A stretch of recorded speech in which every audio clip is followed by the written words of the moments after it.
So I wanted to talk about programming Arduinos and programming Atmel devices. And the first thing I'm going to go through is using an Arduino as an ISP. So you can program Arduinos like you normally do. You hook them up, and the Arduino itself programs itself. But you can actually use an Arduino to program another Arduino, right? So if you haven't seen this already, I would encourage you to go take a look at it. This is from the Arduino site. Their tutorial page on Arduino ISP. And a lot of times the reason that you want to do this is your Arduino is brain dead and you need to download the bootloader into the Arduino. So you need to have a programmer. And if you don't have a programmer, you can use another Arduino as the programmer. You don't need to use Arduino as an ISP programmer. You can actually buy one of those, and I'll show you one of those later. But this is how you do it from Arduino to Arduino. And you can go through this website. I'm not gonna go through the whole website, but um, on every Arduino, there's this little 6-pin connector. And that little 6-pin connector brings out 6 pins, of course, um, a input pin and an output pin, MISO and MOSI, a clock pin, and a reset and a ground. And this is basically an SPI port. Um, and it's an input-output with a synchronous clock. And that particular way of programming a Atmel part is core to the Atmel part. That if you want to program it, you put it into program mode. There's ways to do that. And then you can send it data and receive data through the SPI port and program the device. And those pins are also available on the two headers of the Arduino. So instead of using this little connector here, they use some pins on the other parts of the board. And this diagram shows you how you do that. You download a program and into this Arduino, and it turns into a programmer. Then you have a target Arduino, and it basically brings over the SPI lines, the three SPI lines, input, output, and clock. And it gives you a power and ground, and then also a reset line. And that's the way you can program a target. Here's another example where the Arduino programmer, Arduino as an ISP, is connected to that little 6-pin connector. This time it's on a Nano, Arduino Nano. And it gives you different examples of how to do this. And you can read this. It allows you, the program that you use in the Arduino that's going to be the programmer also allows you to have 3 little LEDs that tell you if everything is working okay. There's a heartbeat LED that just flashes on and off, make sure that the program's running. You can just take a look at it and say, oh yeah, my programmer's running. I get the heartbeat. When it's actually doing its programming, the programming light turns on. And if you actually have an error of some type, the error light comes on. So you have 3 little status LEDs, which is a nice thing to have. And that's about all I really want to say. Really, this is just an introduction to some hardware that I built, and I want to show you that hardware. You might be interested in it. You might want to copy it, but let me show you that now. Here's an Arduino. Here's a Uno, and the website I showed you shows how to use this as a programmer. And you can use little wires, and you can put little wires in the connectors and wire it over to another one. So you have to do a bunch of wiring. After you've done that a few times, it gets to be a bit tedious, but it's okay. And then I finally got to the point where, why am I using Arduinos? What does an Arduino really have? And our Arduino has an Atmel part, and it has a crystal, and then it has a power regulator. So you can bring in non-regulated 9 volts and regulates down to 5 volts. So that's nice. It has some LEDs maybe. Then it has this thing here, which is another microprocessor or special chip and its own crystal, different from this crystal. And that is just to add this USB connector. And the only reason to have that USB connector is to be able to get USB data in and get it over to the SPI port of the Atmel part. So normally you don't ever use this part unless you're actually doing the programming. So you can imagine, well, what do I need an Uno for then? What do I need this board for? If I have regulated 5 volts, I don't need the voltage regulator part. If I'm going to use an external programmer, I don't need this part. And then all I'm really left with is a crystal. Okay, fine. So what does that look like? Well, what if I had this board?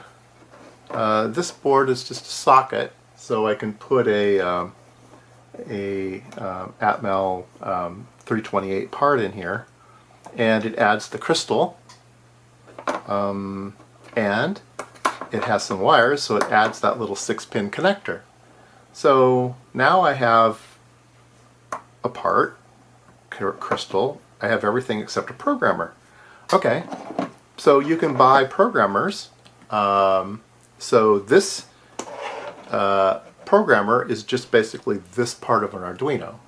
It has the USB to SPI interface, and then it has a cable on it with a 6-pin connector. So if you wanted to use this to program this, you would plug it onto the programmer port right here. So that's the way you would connect these two, and then you could use this to program the Arduino. And you wouldn't need this part. Okay, and that's the way you would load a bootloader.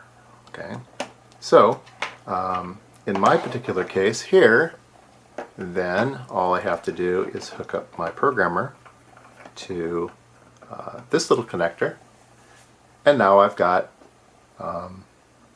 everything I need to program an Atmel part. So I can actually program the IC in this ZIF socket, and then take that chip out and put it into a circuit someplace else. So that's one way of programming. I can pull it, have a socket on my target, pull out this IC, plug it in here, program it, put it back. That's kind of the way we did it in the old days. This kind of gives you an introduction of whether you can use, how to use a Uno as a programmer or how to use an external programmer. So let's kind of take a look at the road that I went down. So this is one of the roads I went down. I could say, okay, now with these two I have a kind of a programmer where I can program individual ICs and put them into circuits or breadboards, stuff like that. And I thought, okay, well, let's see. That circuit diagram on the website showed me how to use Arduino as a programmer, but then I had to add a bunch of wires. So why don't I make a little piggyback board that I can put on my Arduino, and now it's become its own programmer. So now this is kind of just dedicated wiring. Again, it still has a socket. Here are 3 LEDs. Those are those LEDs that give you the heartbeat, programming status, and error. There's an LED here that shows you have power applied.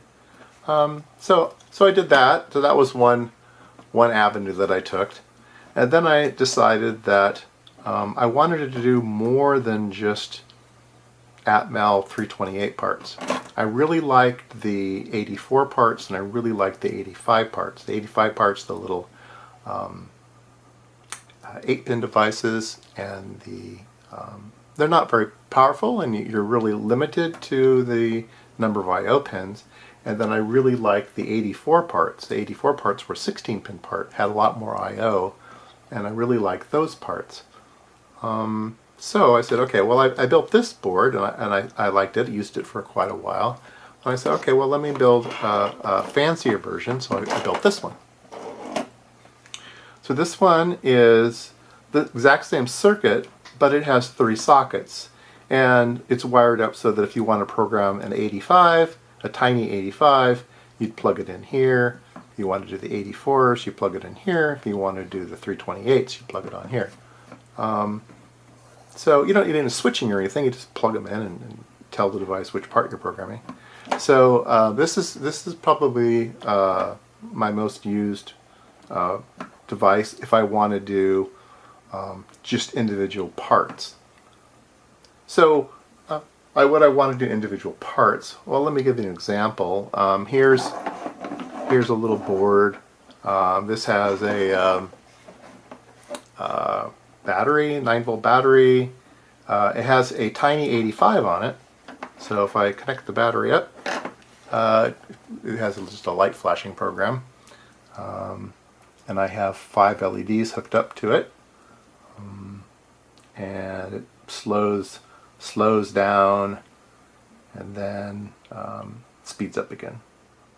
There it goes.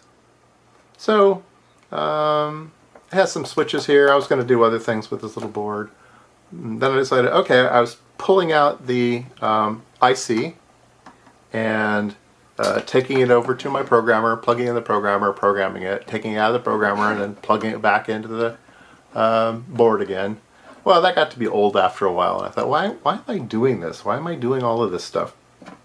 So I attached, might be hard to see, but I attached that little 6-pin connector here. So I have a 6-pin programming connector, and now I can use the programmer. I can come over here, I can plug it in, and there we go. I could program it and then unplug it and it runs. So I don't have to take the IC in and out. All I have to do is add a connector, and I can move the connector on and off. So then that worked pretty good, and I really started to enjoy developing circuits that just had ICs on them. And so these are kind of what the big boys do, right? The big boys don't use Arduinos, they use embedded processors, and they program them in circuit and all those things, right? And so this kind of gets you there. And then I decided I really prototyped a lot with little boards. Let me see if I can find one here. Let's see. I haven't looked at this ahead of time. I hope it still works. Let's see here. Does it work? Oh, yes, it does work. Okay, so this is a little board. I have a 9-volt battery. I have a little circuit here that has a switch, on-off switch, and a 5-volt regulator. So it takes in the 9 volts, regulates it to 5 volts. Here's my part. This one is an 84, what is it, TL84, or I forget the part number of these things, but the tiny 84. And I have a board here that I built one time, and so I would pull this part out, put it in my programmer, programming it, stick it back on the board, and then it's driving this display. This board that I designed just has a bunch of shift registers, so it's just one big shift register. So 1, 2, 3, 4 shift registers, and you're just using a serial data output. So it's just data out and clock, and power and ground. So that's all the circuit is doing. Here you can see the numbers, counting in hex. So these are my favorite little prototype board, and I liked building. I don't like the big prototype boards. I like these little prototype boards. So I built a lot of circuits on these little ones, and then I can just kind of keep them around. They're cheap enough just to have. And then I thought, well, I really want to get away from having to pull the chip on and off all the time. It'd be nice to have a 6-pin connector somewhere on the board to do programming. So let me go find that stuff and come back. Okay, so I was on Tindy one day, not Tinder, but Tindy. Tindy is a great site if you want to look at DIY projects and stuff that people sell, and there's some nice things there. This particular little guy really caught my eye, And somebody had developed this, and I thought, whoa, what a clever idea. So this is kind of a little hard to explain, but you use a proto board, and you have an IC, in this particular case, a 328, and so the part sits on the board, and then this goes on top. It piggybacks over the part, and it has these long legs, so it can reach over the part and straddle the part. And what it does is it picks up VCC and ground over here, and it then picks up the SPI port, the input, output, and clock, and then it creates a 6-pin connector. So this goes over the part. Now you have a way to program it, and then you can use one of these programmers. So I thought, oh, what a great idea. So I don't remember how much the guy charges for these. They're great. What's the guy? Let's see here. It's on the back. It has his name.